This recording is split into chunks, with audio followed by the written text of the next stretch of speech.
Iraq is a country located in the Middle East. It borders with Saudi Arabia, Syria, Jordan, Turkey, and Iran.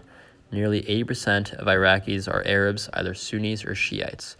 Kurds make up the largest minority group in Iraq. The majority of people have moved to the cities for housing and employment. The people honor certain values such as humility and generosity. The national languages include Arabic and Kurdish. Other languages spoken include Assyrian and Armenian. The most prominent religion is Islam. However, there are also some Christians and Yazidis.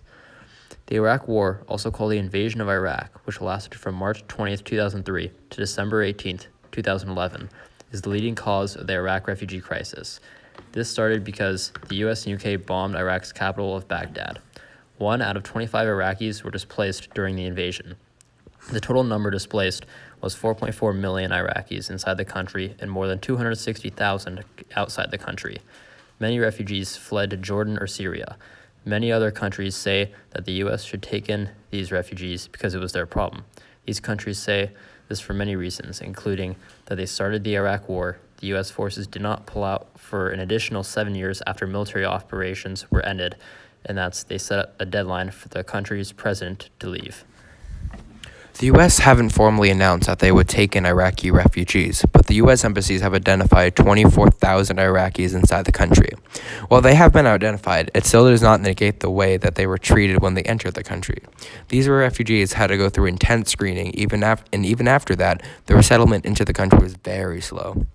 For this reason, the American Iraqi ambassador complained to Washington about this process and how it even failed to relocate who worked for the government.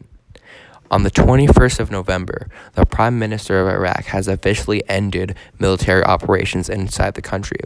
Because of this, 8,200 Iraqis have returned home, but when they returned to Iraq, many of them claimed it was only because visas in Jordan or Syria had run out.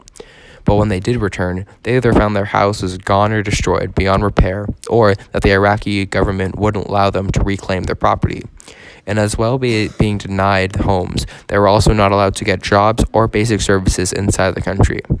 Now, as you can see, the Iraqi refugee crisis is a serious issue that has nearly destroyed the entire country as a whole.